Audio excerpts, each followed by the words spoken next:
Hey guys, this is Jerry. So I was in New York and got to talk to a lot of people, and it got me really thinking because I saw some of my old friends, met a lot of new people, and then like me, I'm always observing, right? And I wanted to really make this video just to help out people because I don't know what's going on. Maybe I'm just older and I just see more of this, but so many people I feel like there's like certain social things that they're lacking. So okay, let's go ahead and get started. 5 things. 5, not 10, 5. 5 things that a lot of humans do that are like big social mistakes. So first thing, okay, I'm going to go through 2 very simple ones that everyone kind of has been taught. I'm just going to reiterate them. I'm going to tell you 3 that maybe you guys haven't thought about, like normal life coaches and all that usually don't talk about because, you know, it's more harder to explain. Anyways, let's go through the first easy ones. First thing that a lot of people don't do is they don't listen. And I've talked a lot about this in the past, like people don't listen. When you're actively listening, right, you're asking questions, you're responding with your own sort of experiences / your own connections. A lot of people don't actively listen. They're too busy trying to either respond, right? Responding doesn't mean you're listening. They're too busy trying to respond, or they're too busy trying to talk about something they want to talk about. So, not listening, very easy, right? Second thing, not remembering details. You know, when you're talking to someone or when you're interacting with someone, the things they do, the things they say, it probably means something to them, right? That's why they said it. That's why they do it. So when you're with people, you should remember these things. So if someone tells you something, next time you can remind them, you know, like ask them about it. Because if they told you about it, very, very likely it means something to them. So these are 2 very easy ones. Now let's go through the cool part. This is what really makes me sort of like think. Now, very big social blunder that people do is continuing a topic during a conversation when the topic's already over. What I mean by this is maybe there's nothing really that much more to explore, but you keep talking about it. Or maybe the conversation hit a hiccup, you know. You 2 reached a point where you know it's not going to keep grooving if you keep going, but you keep going. Or maybe you just yourself messed up and, you know, you said something stupid or something. And, you know, instead of acknowledging it or just trying to move on, you kind of try to recover. So let's go through some examples. I was at this sort of networking event and we're in a big table. We're all introducing ourselves. And then, I don't know what happened. My friend introduced himself and then some other person across like made a joke about his name. But the joke wasn't funny and no one else laughed and it got a little awkward. So the guy, instead of being like, oh, bad joke, right? That's very easy. That's a very easy social grace to just go, yeah, bad joke. Well, he just kept trying to recover. So he's like, oh, and then he tried to explain his joke. And then he kept going and going and going. And it just got more and more awkward because his joke wasn't funny. And now he's trying to defend his joke and explain his joke and trying to recover. And it makes him... He wasn't trying to come off as that, but it definitely made him seem like an asshole because it's like, why are you poking fun of people and not giving in when no one thinks it's funny? And this actually happened twice. I was at another networking event and I'm not going to go into details, but basically some guy was trying to relate another person's name to some taboo subject. And then it was like, you know, you're networking, you're supposed to keep it fun, right? And then it's a really bad subject in history, and then everyone's like, and then he tries to recover, and then he tries to name other things that are taboo, and then it's like, you know, it's social grace. And actually, I have another example. One of my old jobs, some guy tried to make fun of someone else's name, and the other guy very, very, very firmly is like, no, stop making fun of my name. And in that case, that guy actually stopped making fun of the name. You see, if he kept going, oh, it would have been a whole other level of awkwardness. If a conversation hits some sort of roadblock or the conversation's over, you don't keep going with it. Then it destroys the vibe and makes it awkward because now you're both not connecting anymore, right? The whole point of conversation, if you want to make a friend or something or keep a friend, is to find sources of connection or find sources of debate where you guys can finally reach a consensus, right? But you don't want to be completely talking on a different wavelength. And that's what happens when the conversation's over and you keep going. And I'll give one final example. So one friend of mine asked another friend, they don't know each other, but I know them, right? one friend of mine asked another one of my friend about his culture. So, and then he tries to relate to it when my friend's explaining his culture. And so the friend that asked the question makes a really, like, it's not a sound kind of relation, right? So he's trying to, you know, add a little bit of intellectualness to this. And so he asks a question and it just doesn't work with the topic. So instead of being like, oh, I guess that wasn't related, but keep telling me, keep going, right? That would have been a very easy way socially to be like, okay, I asked a question that just wasn't related. Instead, he kept trying to justify his question. So he kept trying to dig deeper and deeper and deeper.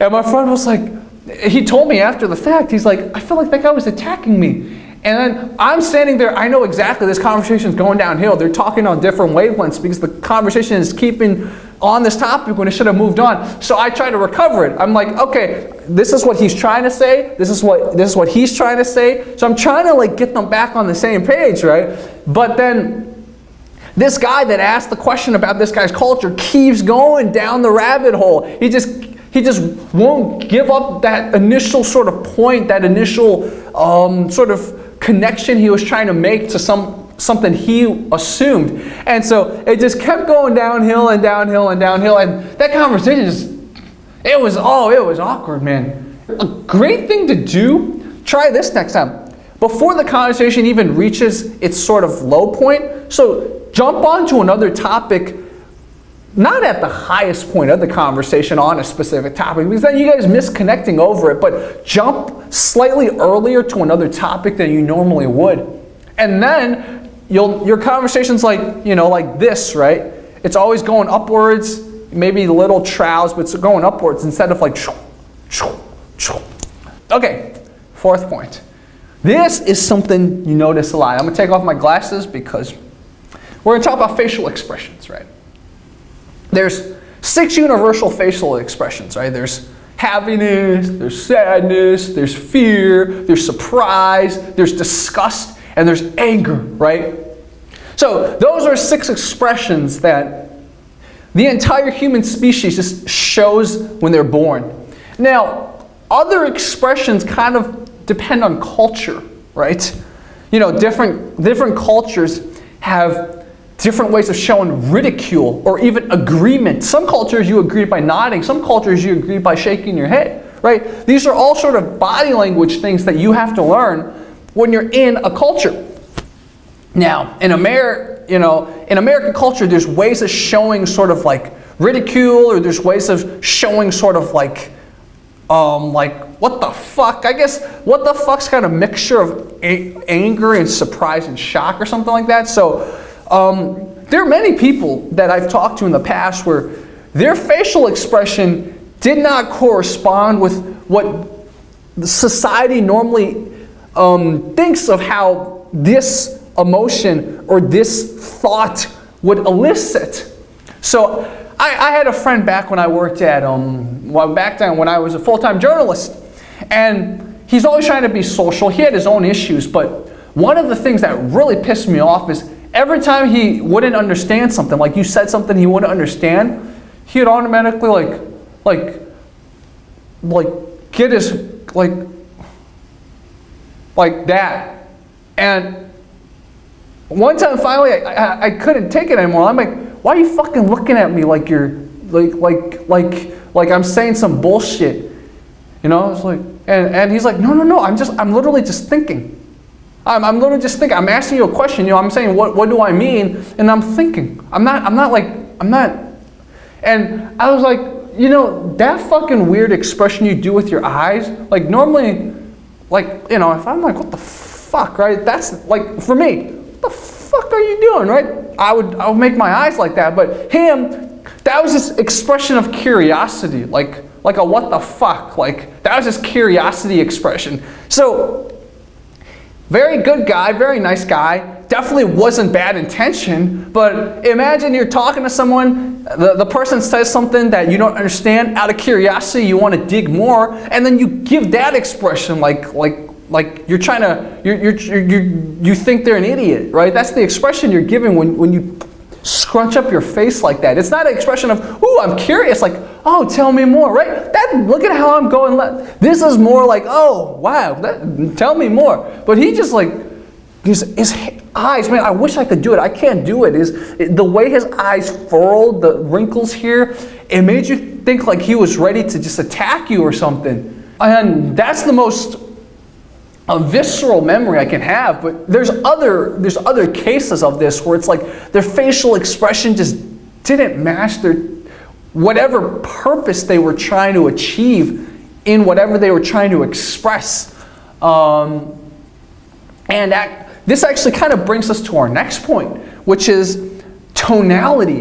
A lot of people, I don't know why, their tonality doesn't match what they're trying to communicate. And I'm not perfect. This is something I struggle with sometimes because I'm a little too energetic. And sometimes when I need to be more calm, people don't see that in me. Or when I try to be calm, I'm too calm because I'm overcompensating for the fact that I'm normally very energetic. So people think like I'm sad or something like that. But I've noticed this in other ways. For example, a lot of people, right, when they don't understand something, their tonality, suddenly their voice becomes almost like, it either becomes complete ridicule or it becomes complete mocking. And they're not trying it, they're literally just legitimately asking a question. But, for example, I've got a few friends, right?